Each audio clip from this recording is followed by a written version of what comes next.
Hi everyone, I'm Sandra, an Earth Sciences student, and welcome to this vlog about the Pyrenees field trip. The Pyrenees field trip ran in the first week of Easter break and is part of the second year sedimentology and stratigraphy module. The field trip began on the 31st of March, but a group of friends and I decided to travel to Spain a day earlier to spend some time exploring Barcelona and seeing what it has to offer. On day 2, we met up with a few other friends who travelled in that day to grab some food and go sightseeing. We managed to see the famous La Sagrada Familia and walk around the city enjoying the nice weather. Before we knew it, it was time for us to head back to the airport to meet up with the rest of the year group and professors to begin our 4-hour coach journey to Ainsa. The view from our hotel was of this mountain, which was amazing to see every day. On our first field day, we drove north into the High Pyrenees to visit the actual zone and observe weathering processes and sediment transport in a source environment. We classified carbonates, estimated when a landslide occurred, observed the key features of the valley, and characterised the bedload of the Cinca River. We were told there was going to be really cold conditions on the first day, so I definitely wore warmer clothes to prepare for this. But that day I realised just how warm the weather is going to be throughout the whole trip, as I felt so hot. Next day, we drove east to Tremp, which was nearly a 2-hour drive, to see fluvial deposits, the PETM deposits, and see where rivers connected the Ainsa Basin to the source regions. Here you can see a bunch of loose turritellates, which are these marine tower snails at this outcrop, which was so fascinating to see. At this next outcrop, we saw a world-class example of the PETM deposits. The gloomier weather, paired with a tight schedule, made us relocate to our final destination that day, the Tremp Museum. The following day, we took time to look at the Ainsa sand bodies, which are formed by deep marine channels. As yesterday was a longer day, today had fewer locations closer to Ainsa. We finished at the Ainsa Quarry, where we had a 2-hour activity to look for a list of characteristics that can be found in channel complexes. That was just a quick video of a group of vultures circling above during this time.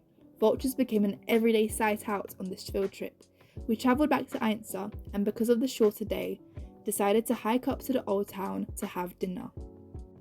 Day 6 was the day everyone was anticipating, but not in a good way.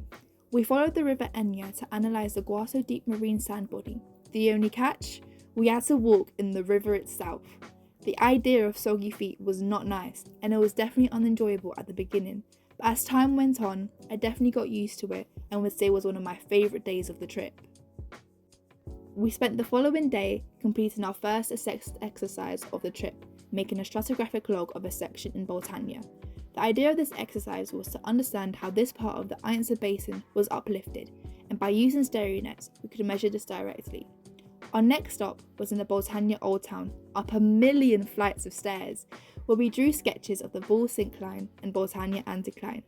We could hear thunder every so often, so we quickly rushed down before heavy rain could hit us, but couldn't resist saying a quick hello to the donkeys.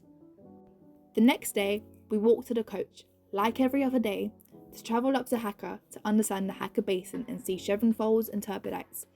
The Jaca Basin is made up of mainly submarine lobes, so we could see turbidites, which would have formed by underwater gravity flows. Chevron folds are formed due to a higher degree of tectonic activity, and we could see this at this amazing waterfall. The next stop, we saw even more chevron folds, and another outcrop stop where we saw megaturbidites before heading home for the day. A full week into the field trip, and this day was definitely a long one. This was another assessed day where we spent the day logging the Sobrarbe Delta. The section was much longer than the previous assessed exercise, so it was definitely a challenge. And the sun proved to make it even more challenging, as by the end of the day I was exhausted, and sunburnt in places I didn't expect to be sunburnt. POV, you study geology, so your field trips look like this.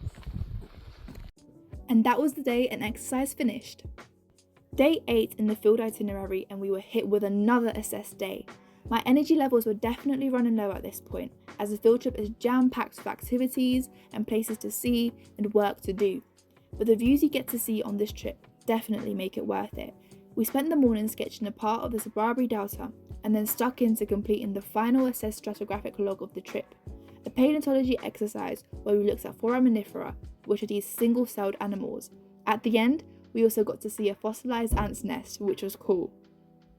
This leads us to the final day of the trip. As there was no more assessed work to complete, this day was a lot more chill. We overlooked the whole section of the Pyrenees, looked at the Rio Vero Canyon, an important archaeological site, and travelled to Alcazar, a really beautiful town, to see the most recent stages of sedimentary deposits. We travelled and walked to our final section of outcrop to sketch, before heading up to finish the trip with an evening of wine tasting. We toured the whole facility and learned about the ins and outs of winemaking before having a taste of it. This was definitely a great way to end this amazing trip. The next day, we travelled back to Barcelona to fly back home, and that's the end of the Pyrenees field trip.